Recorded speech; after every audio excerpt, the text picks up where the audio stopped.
இந்த வீடியோக்குள்ள போறதுக்கு முன்னாடி நம்ம சேனலை சப்ஸ்கிரைப் பண்ணாதவங்க சப்ஸ்கிரைப் பண்ணிடுங்க. பக்கத்துல இருக்க பெல் பட்டனையும் கிளிக் பண்ணிக்கோங்க. வாங்க வீடியோக்குள்ள போகலாம். KS ரவிக்குமார் இயக்கத்துல சரத்குமார், குஷ்பு, மீனா, விஜயகுமார், கவுண்டமணி, செந்தில் உள்ளிட்டோர் நடிப்புல கடந்த 1994ஆம் ஆண்டு வெளியான திரைப்படம் நாட்டாம. தமிழ் சினிமால மிகப்பெரிய வெற்றி பெற்ற திரைப்படமா இது அமைஞ்சிருந்தது. சரத்குமார் 2 வேடங்கள்ல நடிச்சிருப்பாரு. குஷ்பு, மீனா, கவுண்டமணி, செந்தில், பொன்னம்பலம்னு நடிகர் பட்டாளமே நடிச்சிருந்தாங்க.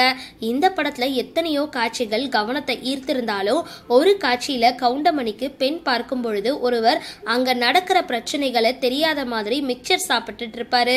அவரை பார்த்து இங்க இவ்வளவு நடக்குது, யாருடா இவன் அப்படின்னு கவுண்டமணி கேட்க, மகளுக்கு இனிஷியல் பிரச்சனை வரக்கூடாதுன்னு நான் தான் 20 வருஷமா இதுக்கு சோறு போடுறேன் அப்படின்னு அந்த பொண்ணோட அம்மா சொல்ற மாதிரியான காட்சி இருக்கும். அந்த காமெடி காட்சிக்கு நல்ல வரவேற்பு கிடைச்சிருந்தது. காலங்கள் கடக்க இதே காமெடி காட்சி மீம்ஸ் கிரியேட்டர்கள் கையில சிக்க மிக்சர் மாமா கேரக்டர் ட்ரெண்ட் செட்டராக மாறி இருந்தது. படம் ரிலீஸ் ஆகி 30 ஆண்டுகள் ஆன அப்புறமும் இந்த கேரக்டர் பத்தி மீம்ஸ்கள் இன்னும் குறையல. இந்த நிலையில இந்த மிக்சர் மாமா கேரக்டர் பத்தியும் அதுல நடிச்சவரு யார் அப்படின்றத பத்தியும் இத்தனை ஆண்டுகளுக்கு அப்புறம் KS ரவிக்குமார் வெளிப்படுத்தி இருக்காரு. அதுல மிக்சர் மாமா கேரக்டரா நடிச்சவரு என் படத்துல பணியாற்றின எலக்ட்ரீஷியன். நான் எந்த நம்பர் லைட்டை ஆன் பண்ண சொல்றனோ அதை ஆன் செய்வாரு. அதுக்கப்புறம் புக் படிக்கிறது, லைட் ஆன் செய்யறதுன்னு அந்த இடத்த விட்டு நகராம வேறு வேலை எதுவுமே செய்யாம அங்கேயே உட்கார்ந்துருப்பாரு. எழுந்து நின்று வேலை செய்ய சொன்னா நான் எலக்ட்ரீஷியன் சார், எலக்ட்ரிக்கல் வேலை வந்தா சொல்லுங்க நான் செய்யறேன் அப்படின்னு சொல்லுவாரு.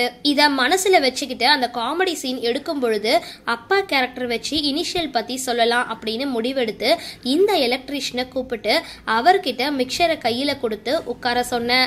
அதை மறுத்த எலக்ட்ரீஷியன் தனக்கு நடிக்க வராது அப்படின்னு சொன்னாரு. நானும் அதுக்கு உனக்கு என்ன வேலை வரும் அப்படின்றது எனக்கு தெரியும், நீ லைட் போர்ட்ல உட்காந்து பொறி வேர்க்கடலை சாப்பிடுற மாதிரியே இங்க மிக்சர் தர, மிக்சர் மட்டும் சாப்பிடு போதும் அப்படின்னு சொல்லி ஒரு பட்டைய போட்டுட்டு மிக்சரை கையில கொடுத்து வாயில அசம் போடும்படி நடிக்க வச்சேன். அந்த காட்சிக்கு நல்ல வரவேற்பு. படம் வெளியான அப்புறம் அவருக்கு கிடைச்ச வரவேற்பை தொடர்ந்து தாம்பூலம் தட்டோட அந்த எலக்ட்ரீஷியன் என்ன வீட்டுல வந்து பார்த்தாரு. இப்போ வரைக்கும் அவரோட காட்சியை மீம்ஸ்களா பார்த்துட்டு வரேன் அப்படின்னு தெரிவிச்சிருக்காரு. சரி, இந்த வீடியோ பத்தின உங்களோட கருத்துக்களை கீழே கமெண்ட் பாக்ஸ்ல போஸ்ட் பண்ணுங்க. வீடியோ பிடிச்சிருந்தா லைக் பண்ணுங்க, ஷேர் பண்ணுங்க, மறக்காம டிபி காபி சேனலை சப்ஸ்கிரைப் பண்ணுங்க.